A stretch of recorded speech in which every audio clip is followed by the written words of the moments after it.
Ikaw ang puso. Ang puso na ako. Kalipay o nalampanan. O anuman ang problema. Wala'y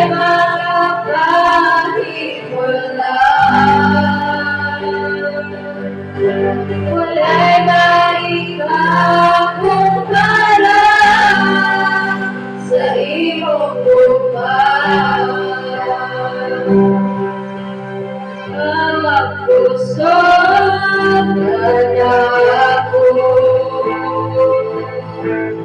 nalibay o nalampanan. O abot man ang problema, wala'y makapahikulan. Wala'y maikakumpara sa iyong buwan. Kung saan man kayo ang langit, bumabukas sa kanan. Puluhan ako sa tilan mo, magsipagkanin mo, Diyos.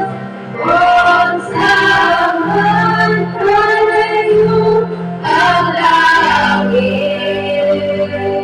bumabukas sa kanan.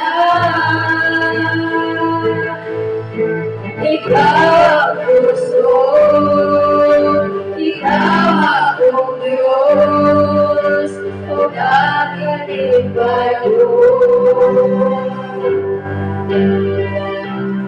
Ikaw ang puso na ako, kalipay o kalampanan. O abot man ang problema, wala'y makapahikulan. Wala'y maikakumpara sa iyong buwan. Kung saan man kalayo ang langit, bumabukas sa kanan. Tulungan ako sa tilan mo, magsipagkanin mo, Diyos. Kung saan man kalayo ang langit, bumabukas sa kanan. Ikaw ang puso, ikaw akong Diyos, o kakalipay ko. Ikaw ang puso, ikaw akong Diyos, o kakalipay ko.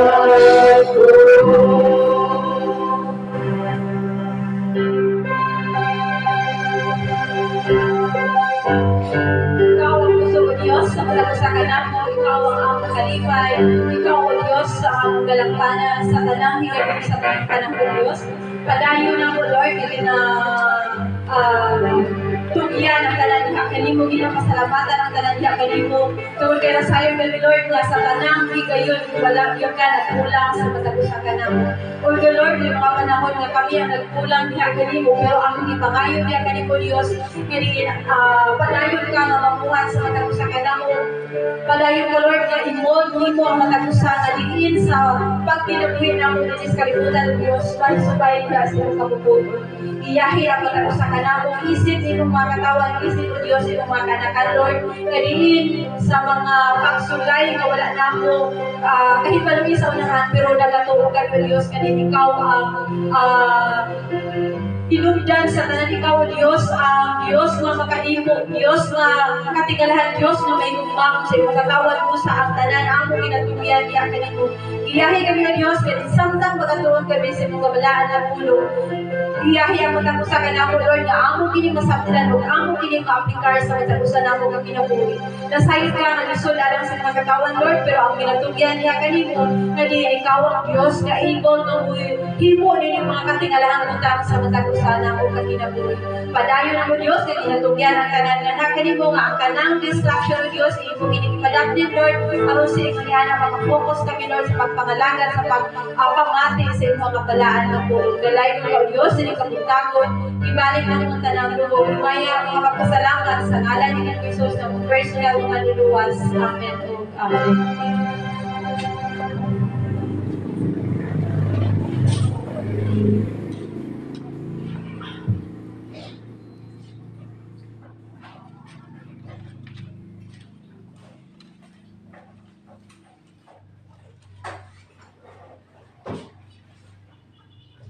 Okay, so ilihog tag-abri sa ato ang mga Biblia sa Judges or Maghuhukom Kapitulo 2, versikulo 8 ngadto sa 10.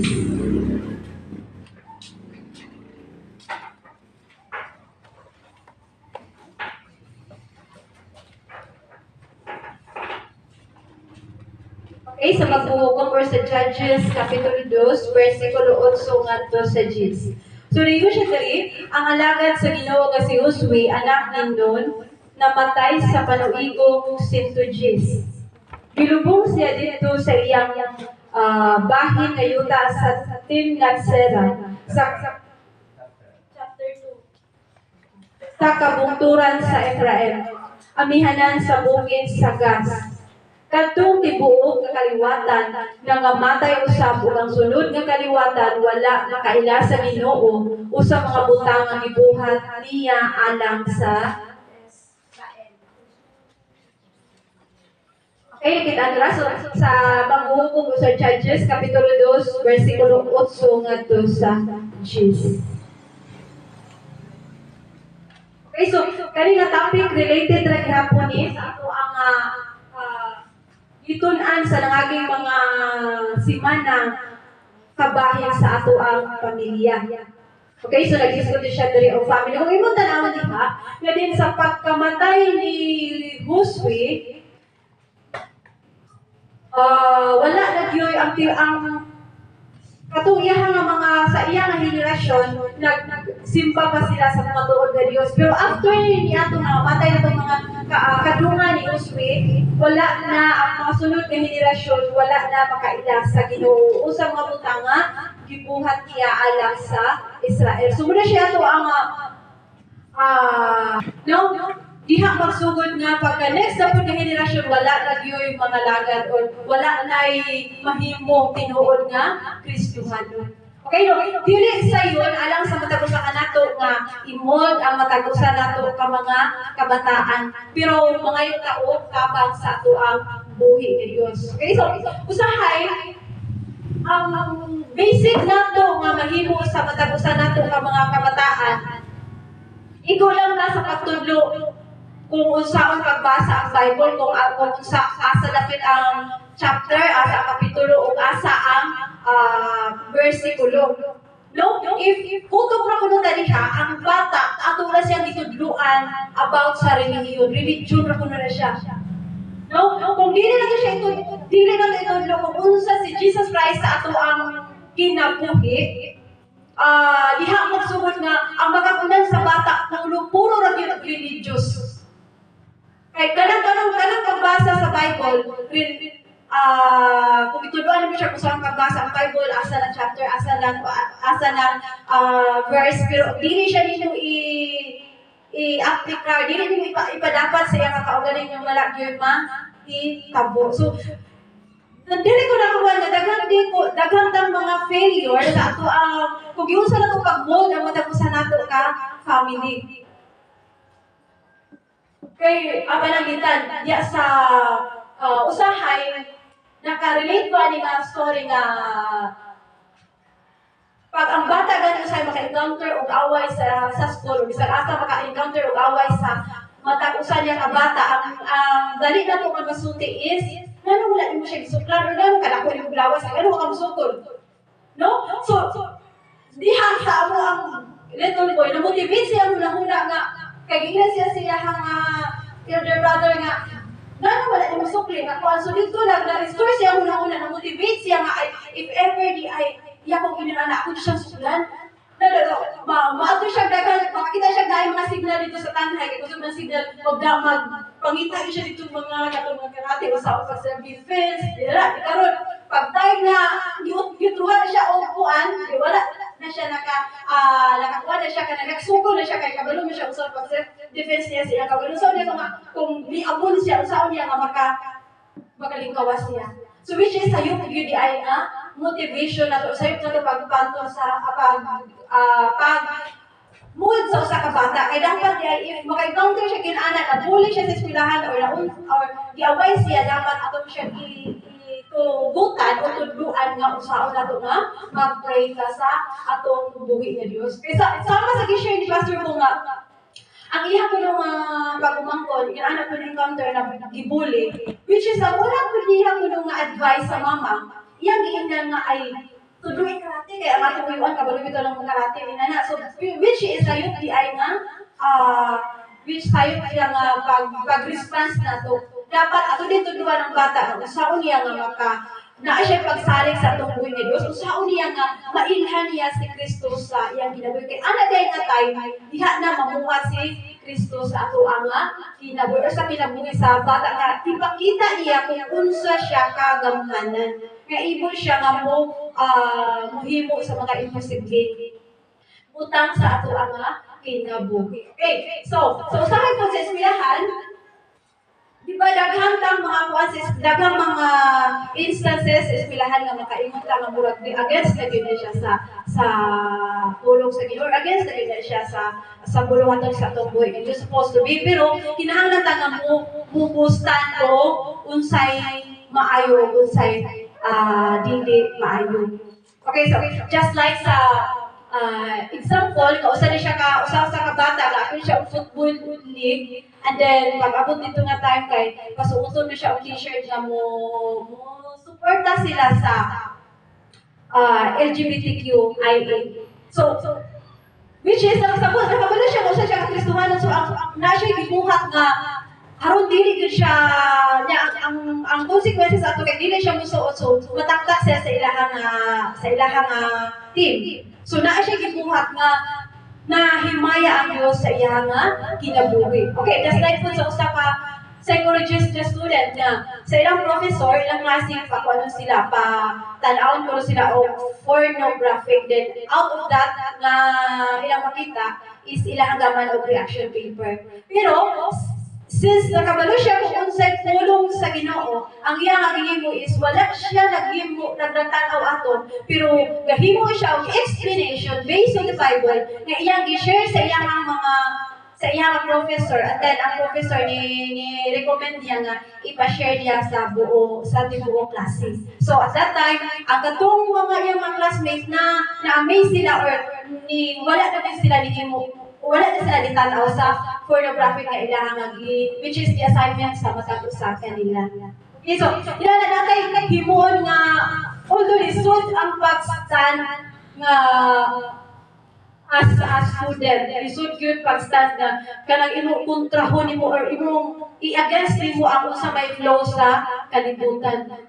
No, pareho aning araw, which is ang gawin ko, dili yun dapat gamito dito, pero kay which is murag lisod jud kayo ang pag-stand kung usaw nimo nga maka-stand ka as a Kristohanon. So daghang instances sa kalibutan nga makaingon ka nga lisod yun, lisod.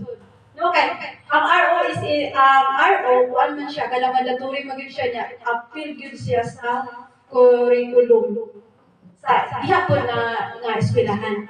So inana sa daghang mga butang nga kanang uban nga himuon gyud i-full gyud og Sunday. Parihan nako nga praktikum SPE ga swimming sila sa Domingo. Sa man ni trabaho niya inana sa isod kayo din karon ala sa dito po sa mga pagkalaon na karon Domingo utundo po silang jubilasi o liberasi sa mga estudyante iwan nila. So yun na lisod ang pag-stand nato isip mga Kristiyano mga itagtabang sa atong buhay nga Diyos nga. Unsa pa may mga instances na sa eskwelahan maka-stand sa kabubuton sa tuang buhay nga Diyos. So, parihan diri sa story ni Noe nga, ani Huswi nga. Pag namatay si ato nga tayo nga si Huswi, siya pa'y nangulo or as sila nga iyang gitabangan si Moises. Nahimo siyang helper ni Moises ato nga tayo. Okay, din namatay si Moises, then siya mo isunod. Pagkamatay ni Huswi, wala nagyoy ni sunod sa ilahang mga kalubatan. Sa sunod nilang generasyon, wala nagyoy. No, susubod din kayo pamalandungan nato nga ang ato ang pagkakristuhanon diri sa kalibutan kung kitang mama nang alagad sa Ginoo. So if ang ato ang sunod nga henerasyon dili nato masyaran o dili nato pud sila nga mahimo nato mao na po yung mga lagad sa sunod nga henerasyon. So, pagkasunod na henerasyon, daghan akong mga butang mawala na yun sa ato ang family. So, kayo mo tanawin niya, ang mama la o papa ko inangalagad sa Ginoo at this point. Then, pag abot sa ato ang mga anak or namay ko yung mga anak nga nisimba karon ni kauban then pagka abot nga tayo nga magkapamilya na po sila so dili na po nila mapasa dito sa ilahang mga kataw o sila mga kaanakan. So dapat before or sa mga young people karon before na to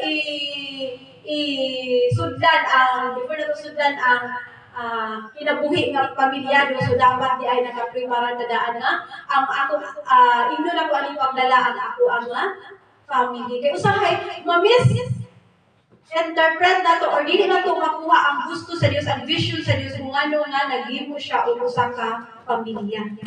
Okay? Common na to mga sa family nga ang ato din ihadlok sa ato ang mga anak si Papa ni Musa. So magkita ang bata, magtanong na mo Papa niya, mura o terror kayo. Mura gila kasi bata, ikaw kayo, ikaw dos, Papa ni Muron, suko na na. So, ang himo na itong ihadlok sa atong mga kabataan, ang Papa na lamang. So, ang bata na dako, which is, ang iyang magtanaw sa iyang Papa daw, usalan ba? No, so, sayop din na siya nga prinsipyo nga, dili na itong installer o dili na ito tagaan o murag ang bata ba nga murag hadlok imbis nga palangga sa siyang papa pero ang iyang tanaw is lain na iyang tanaw sa iyang papa. Okay, so dirita sa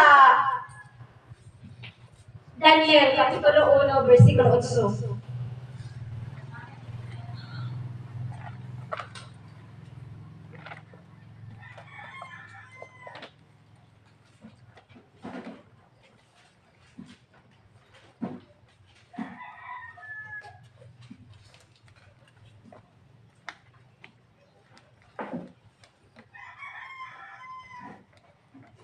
Okay, so kung imong tan-awon ang basahon nimo ang story ni Daniel gikan sa versikulo 8 abot sa 20, imong makita diha nga kani sila murag mutang sila sa usa ka kwarto nga pakaunom ra gyud sila o puro ra gyud. Pakaunom sila maayo, pakaunom sila pagkaon. Pero si Daniel nakabalo siya nga dili siya mukaon o kadtong mga karne o kadtong mga pagkaon nga sumpak sa gitulo sa tubuhay ni Diyos. So, ang iyang pagkakaunan is kadurag yun nga mga utan-utan. Mga utan na lamang ang iyang di gusto nga kanon. So, kung ito tanaw niya, base sa iyang mga explanation, base kung unsa niya pagtubag ang mga for ang mga tao nga nag-atiman nila. So diha na-convince gid niya nga ang ilang nga kaunon puro ra gyud utan, mga utan ra gyud. So kung imo tanaw niya ang faith ni Daniel, wala siya na compromise o wala siya musunod sa kung unsa may gusto nga ipabuhat sa hari. Napakaunon sila gamay kayo mga pagkaon, which is subak sa iyang lawas o subak sa iyang kabubuton. So ang iyang gikaon is puro ra gyud utan. So mayong tanawan niya nga bisan pa man o unsa ka lisod ang iyang giatubang, unsa ka delikado ang giatubang ni Daniel, ato matanaw diya nga ang iyang pagtuo wala gyud nga compromise o wala gyud siya na-down kundi iyang ipatigbabaw kung unsa may kabubuton nga gusto nga ipabuhat sa Dios sa matag usa kanato. So, kitagaan niya kondisyon, pagkahuman sa pila ka adlaw, nakita sa usa ka eunuko, nakita sa nagbantay nga himsog kaayo silang tulog. No, so ang Dios ka once di ay nakita mo tuman, once nakita mo saling sa atong buhay nga Dios, dili na niya pakyason. Okay, sa utanong na galing ikaw nilang Daniel, pero still healthy na gihapon siya. Sa sila nga tulog. So wala gyud na compromise ang iyang pagtuo. So balik na diri sa Genesis 1:28.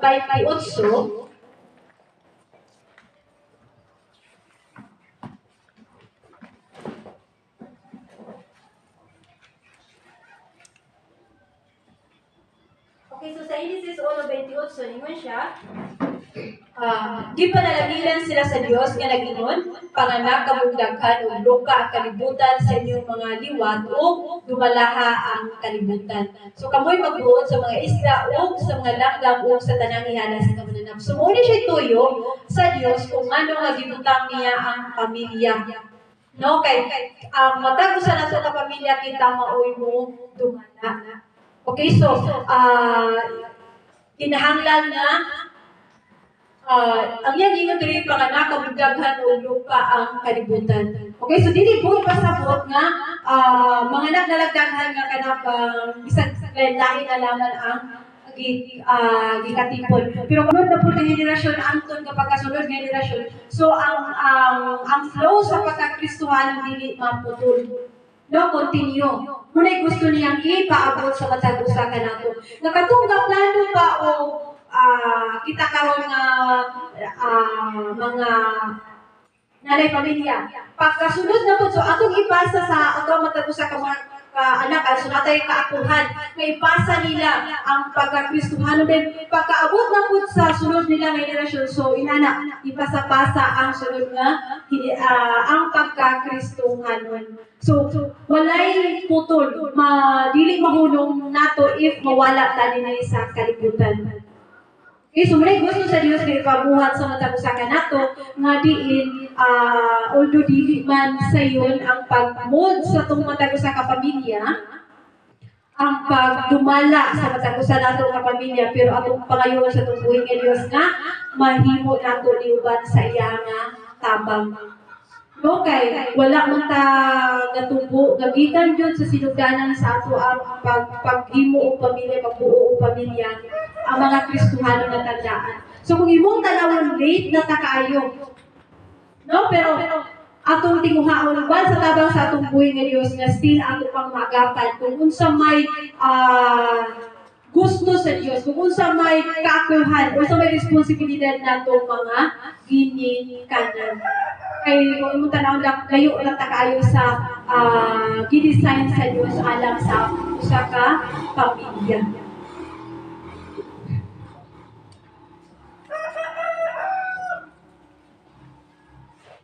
Okay, so napa mo yung mga pangutana?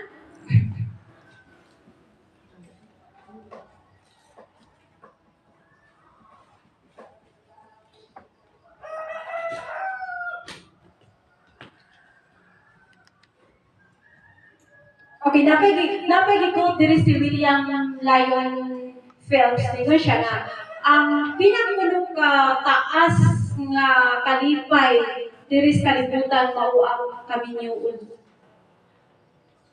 No, then, ang tanang tulong tao, ang tanang lalaki nga happy sila sa ilang kaminyoon, makonsider sila nga usa ka successful nga tawo bisan pa man og pakya siya sa ubang sa tanang mga butang. No, makakutala ta sa kaugalingon karon nga happy ba mo sa inyong kaminyoon? Wala ba mo gamahay? No? Kung ito pagmahay ta, it's too late na yun. Naman na siya diha. So ato na lamang pa-improve o maayo ang ato na lang relasyon diya sa Ginoo. Okay, kung imo tanawon dili man tanan matag karon og kunya dagan matag mga ups and down, dagan matag mga usay na mga dili magkasinabot sa pamilya na din. So lisod usahay pag-mall, lisod usahay pagsabot, lisod usahay kung usaon pwede mo nga ma-build mo ang imong nga family nga kanang malipayon. Kay bisan pa sa galing nana sila sa church sa gitestimony pa sa usa ka tawo nga 20 years siya nga naa sa simbahan, 20 years siya nga gatudlo, pero sa ilaha dahil nga pamilya, terror din siya kaayo. Sa ilaha dahil nga pamilya, mismanagement ay ang family nga diin. Wala sila murag na pa ganing tanawon sa gawas, okay, pero ang sulod ay sa paningalay, anang gubot di ay sa tanang gubot. So, murag magmaskara na sila, usay, ginana, igranto status kinabuhi ba nga magmaskara ta nga murag, ipakita na sa gawas nga, okay ta, pero deep inside ay sa ato ang family or nadya sila sa balay murag one day kaya sa na nasa gubot or na something na dili malipayon like that na nasa muna siya nakaingon siya nga ang pinaka kahayas na happiness sa kalibutan mo kuno ang kaminyoon. No, so unay ato ang panan nga before kita kay na naman tay na naman tayo iriya, na naman tayo nakaagi ng experience kung sa ang kinabuhi sa diya sa kaminyoon. So, kani mga young people or kani mga batan-o nato, so hopefully inana atong ma-share nila nga dili sa sila mo dali o sulod nga ng inana mga pagiha tungod kay daghang kayong mga responsibilidad nga nakaatang nato daan. So, nabay ko nila nga then ang tanang mga butang atong i-commit gyud sa Ginoo nga dili ta tagaan sa Ginoo katong mga tawo nga mubo sa ato ang gusto kay ug gusto ka mo simba unya ang imong partner dili gusto ka nga moattend og Bible study nga ang imong partner dili siya gusto nga mo-attend ka og Bible study, so dili na mag-conflict naman duha kay puro mo naa sa opposite nga direction. Ikaw diri ka sa totoo, siya po diri sa wala, so maghibala kita. No, sa ilang lisod ang pag-handle kung ingon ana ang family unya nato nga maugpad sa unahan. So karon nga sayo pa, di pa manulahi ang tanan, so atong himuon nga ang Dios may maya sa matag usa ka nato. So tanan natong mga desisyon atong i-commit sa atong buhi nga Dios, nga unong taniya bisan mo sa mga pagsulay nga midangan sa matag usa nato ka family. Okay, na ko may mga ikadugang or naka-ika-share.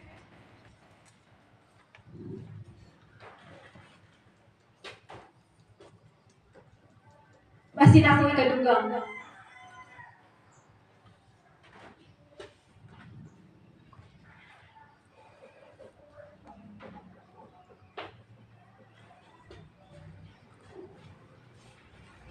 So ato hinay-hinayon ni siya, mayo na to siya kani ato nga topic.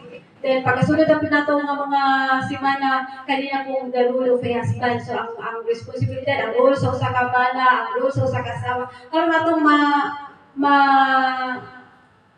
ilhan or atong ila nga ay layo gyud ay ang ako nga layo ra kayo ang ako nga gibuhat isip bana or isip asawa. So dagan pa mga butang nga dapat nato pagtugod sa matapusan nato ka pamilya. Okay, so kung wala mo yung mga pangutana pag-ako ka, labi ka mahal na labi yung mga Diyos. Salamat Lord sa mga kaayo nga dili padayon ka Lord nagamold sa imong mga katawhan. Giyahi ang matag usa ka namo Dios although ang pag-build sa usa ka family Lord dili gud siya strong. Usahay dagang mga ups and downs Lord padayon namo ginatugyan diha kanimo nga despite ining tanan padayon namo ginarelay ginatugyan ang tanan nga kanimo Dios kay una ang matag usa ka namo bana asawa Dios nga despite sa mga trials nga wala namo kay bali sa unahan o Dios makalahutay kami Lord giyahin matag usa ka namo ang mga kabataan Lord nga imong gipadumala sa matag usa ka namo usahay failure ni nga ang responsibilidad isip mga ginikanan ng Diyos pero padayon namo ginatugyan diha kanimo Diyos nga amo kini magampanan sa hinay-hinay Lord na sayod ka dili sayon sa mga katawan pero kung usahay diha kanimo Diyos padayon ka mamuhat sa matag usa ka namo Lord giyahi kami Diyos padayon namo kami tugyan kay dili kami perfect Lord na disiplina sa mga kabataan ug tuguti o Dios nga kani nga mga kabataan Lord magtubo sila nga may naglukon diha kanimo ug magtubo sila o Dios nga dili may kahadlok malusab sa ilahang mga ginikanan. Giyahi kami Lord nga amo silang matuto sa insaktong pagis nga haon diha sa mga kabubuton. Giyahi matag usa ka namo Dios kalina kami kalipay kalinaw Lord sa matag usa namo ka pamilya ug diin ang imuha nga pulong Lord nga amo ginatun-an karon maaplikar kini namo ug mapasa kini namo o Dios ngadto sa sulod nga henerasyon. Tuguti o Dios nga ang imong mga katawan Lord mudaghan ang mga Kristiyano mudaghan Lord ang imong mga kanakan dili sa kalibutan ug padayon namo Dios nga gilauman nga bisan pa man Lord sa mga trials bisan pa man Dios sa mga naa sa social media naa sa kalibutan ng Dios lisod man ang sa katawan Lord ang pag-stand kung unsa may haon diya sa pabuhat ng Dios pero amo ginatugyan diya kanimo Lord nga pinagi ning tanan ang tanan maka-angkon o kagawasan ang tanan ng Dios maka-angkon niya ng kalipay Lord nga gusto nimo ipatagamtam sa matag usa ka pamilya dalay ko ka Dios sa kabutagon gibalik namo tanang tinuod himaya nga pagpasalamat sa ngalan ni Jesus nga personal nga manluluwas amen ug amen.